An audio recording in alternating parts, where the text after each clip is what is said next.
Good afternoon, colleagues. Thank you for having me. As you've heard, my theme is designing easy blended learning environments to foster self-directed learning. Hopefully I can give you a few pointers that will help you, especially in this COVID time where we sometimes do need to go online. This might help you. So, just for introductionary purposes, yes, our education system in the past was straightforward, behavioristic, and if you have the same activity, the same teaching learning strategy, your fish will always feel that it's stupid, it cannot climb a tree. But now, if you have to change your teaching and learning strategies to active learning, to promote self-directed learning, then it's difficult. But then to do that in online learning environments, it's also more difficult. It can be more difficult if not approached the correct way. And then furthermore, research also showed us that online learning can lead to feelings of isolation and disconnectedness for learners, and we also need to address that. Yes, if you could look at your traditional classrooms today is still looking basically the same, but if you now have to do online learning or move towards blended learning, you must remember then suddenly you as a teacher, the teaching presence are missing. So facial expressions from learners, of teachers, your classroom management will be different, your study materials, this is opportunity to improve or have a variety of study materials available in online learning environments. And then your learners will be isolated. They will not be sitting in class. They cannot collaborate, cannot discuss. So you need to compromise for that, or simulate it as best as you can.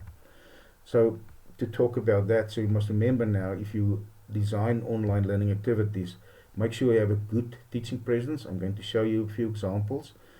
Also social presence, and research showed that if you increase your social presence online, you can increase your cognitive presence. And cognitive presence meaning how much higher order learning can be achieved. And is it possible to scaffold learning in online? Yes, the answer is yes. You must also remember, the more you move towards online learning environments, your learners have to have more self-directed learning skills to be successful in their learning. So that's why you have to choose teaching and learning strategies, so they also at the same time foster self-directed learning skills within your learners. And then research from the Swiss, they're specialists in online learning, they're also saying, they call it adaptive instruction.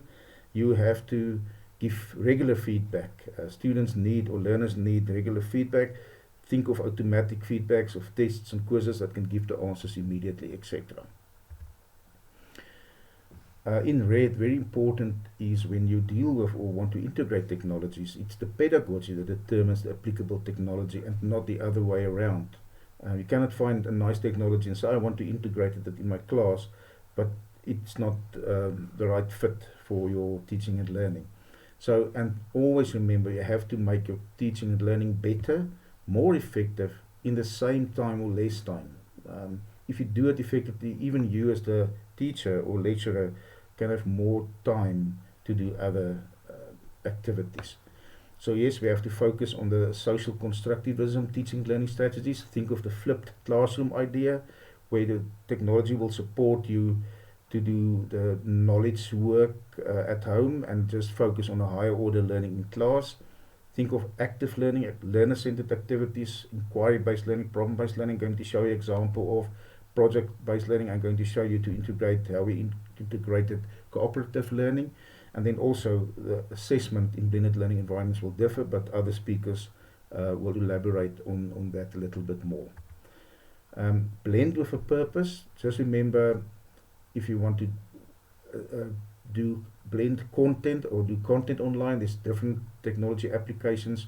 If you want to lift social or emotional, look at your teaching presence, social presence.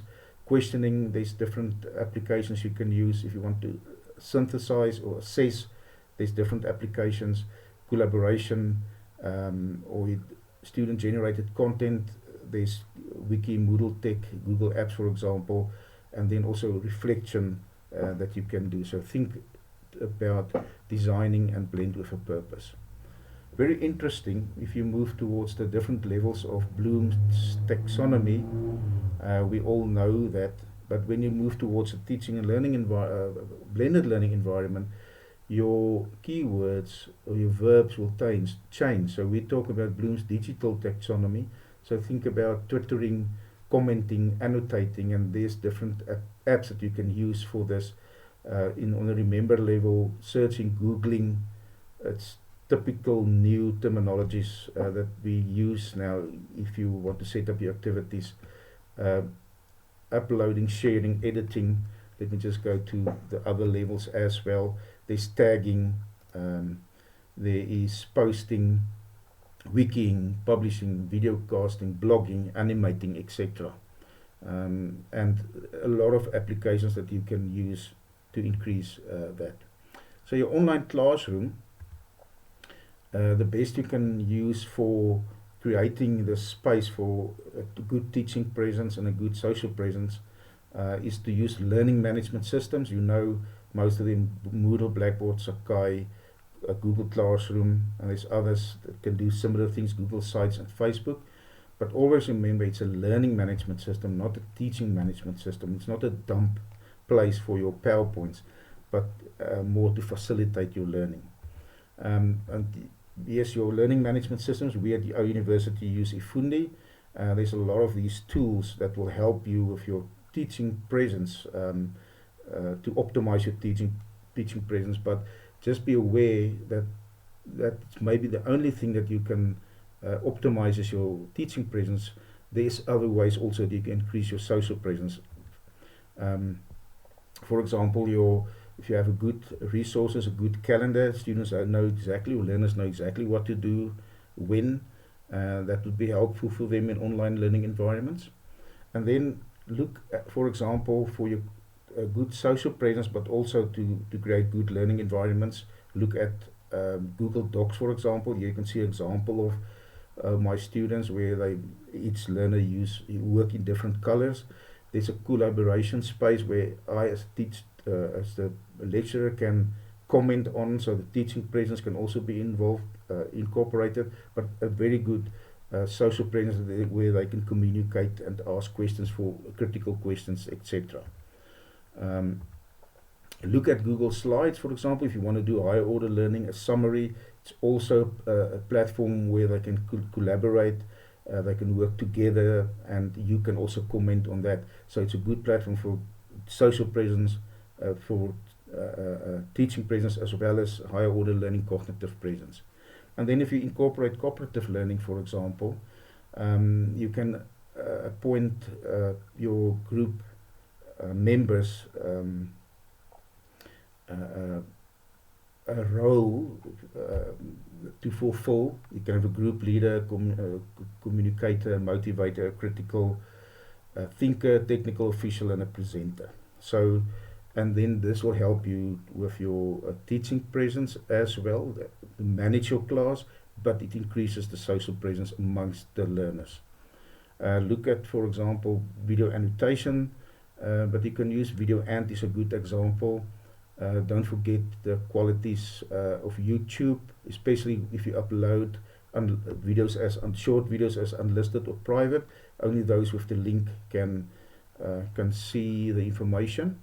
Here's an example that we used video annotation for micro lessons, and the students had to do group-to-group assessments on each group's micro lesson, and then they comment in real time. They can write their comments or their critique on the lesson, and very helpful to each other. So this is what you want to achieve.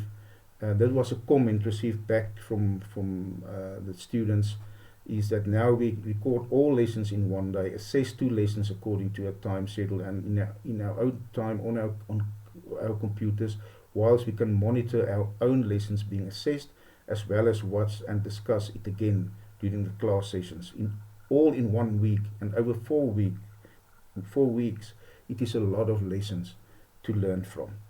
So that is what we want to achieve. Thank you. There's my information if you need